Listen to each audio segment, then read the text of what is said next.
ప్రపంచవ్యాప్తంగా ఆస్తమా లేదా ఉబ్బసం పట్ల అవగాహన సంరక్షణను మెరుగుపరుచుకోవడానికి గ్లోబల్ ఇనిషియేటివ్ ఫర్ ఆస్తమా సంస్థ కృషి చేస్తుందని ప్రముఖ chest specialist Sai chest clinic వైద్యులు డాక్టర్ శేషగిరిరావు పేర్కొన్నారు. కాకినాడ భానుగుడి జంక్షన్ వద్ద ఉన్న సాయి చెస్ట్ క్లినిక్లో కాకినాడ ఐడిఏ సభ్యులు ఆధ్వర్యాన ప్రపంచ ఆస్తమా దినోత్సవం సందర్భంగా డాక్టర్ శేషగిరిరావు ఆధ్వర్యంలో ఉచిత వైద్య శిబిరం నిర్వహించారు. కాకినాడ ఐడిఏ అధ్యక్షుడు డాక్టర్ నాగేంద్ర మాట్లాడుతూ మన జనజీవనంలో కాలుష్యం విపరీతంగా పెరిగిపోతున్నదని, అన్ని రకాల నిత్యావసర వస్తువులలోనూ కల్తీలు జరగటం వలన చాలా మంది ఈ ఆస్తమా బారిన పడుతున్నారని అన్నారు. ఈ సందర్భంగా డాక్టర్ శేషగిరిరావు మాట్లాడుతూ ప్రపంచ ఆస్తమా దినం ప్రపంచవ్యాప్తంగా ఆస్తమా లేదా ఉబ్బసం పట్ల అవగాహన సంరక్షణను మెరుగుపరచడానికి గ్లోబల్ ఇనిషియేటివ్ ఫర్ ఆస్తమా ద్వారా నిర్వహించబడే వార్షిక కార్యక్రమమని, ప్రపంచ ఆస్తమా దినోత్సవం ప్రతి సంవత్సరం మే నెల మొదటి మంగళవారం జరుపుకుంటారని అన్నారు. రాష్ట్ర IDA CDH convener doctor Addala మాట్లాడుతూ ఈ సంవత్సరం థీమ్ అందరికీ ఆస్తమా కేర్ యొక్క లక్ష్యమని, వాయు కాలుష్యం, చల్లని గాలి, సువాసనలు మొదలైన ఆస్తమా ట్రిగర్లకు గురికాకుండా నివారించడం, అలర్జీ కారకాలతో జాగ్రత్త వహించడం ఈ వ్యాధి నుంచి రక్షణ పొందవచ్చునని అన్నారు. ఈ కార్యక్రమంలో డాక్టర్ సిరాజ్, డాక్టర్ సువర్ణ, డాక్టర్ స్వరూప్, శివసాయి ల్యాబ్ సతీష్ ఆధ్వర్యాన అందరికీ రక్త పరీక్షలు నిర్వహించారు. ఈరోజు ప్రపంచ ఆస్తమా దినోత్సవం సందర్భంగా ప్రముఖ శ్వాసకోశ వ్యాధుల నిపుణులు డాక్టర్ శేషగిరి గారి దగ్గరికి రావడం జరిగింది.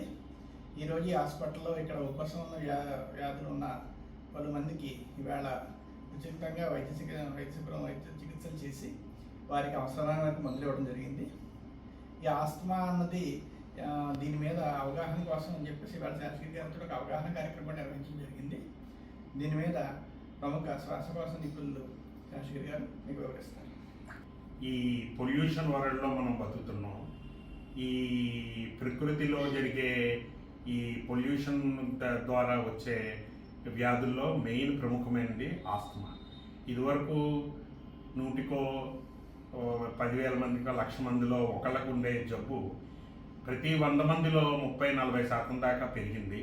దీనికి కారణం మనం చేపట్టిన చాలా ప్రకృతి విపరీతమైనవి, ఈ వృక్ష సంపద లేకపోవడం, అంతా ఎక్కడైనా సిమెంట్ రోడ్లు వేసుకోవడం, ఎక్కువ వెహికల్స్ వాడడం, ఈ పొల్యూషన్ బాగా పెంచేటట్టు మనమే చేసుకుంటున్నాం.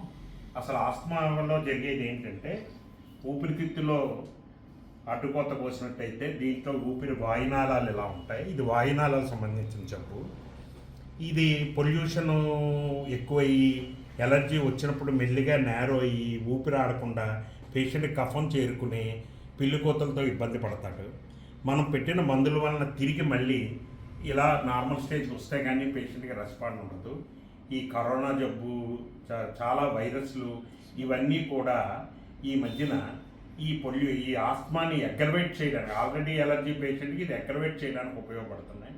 కనుక అందరూ ఈ పొల్యూషన్ని ప్రివెంట్ చేస్తున్న మాస్కులు ధరించి ఎప్పటికప్పుడు వాడవలసిన మందులు వాడుతూ, ఈ స్మోకింగ్ అనే ఒక హ్యాబిట్ని కూడా దీంతో ఒక భాగమైంది కారణానికి, అది కూడా అవాయిడ్ చేయండి. అందరూ కూడా సరైన మందు సరైన డోసులో సరైన టైంలో వాడినట్టయితే ఈ ఆస్తమా రిలీవ్ అవుద్ది. మళ్ళీ రాకుండా ఉండడానికి జాగ్రత్తలు తీసుకోవాలి. ఈ ఆస్తమా డే సందర్భంగా నాకు అవకాశం ఇచ్చిన డెంటల్ అసోసియేషన్ వాళ్ళకి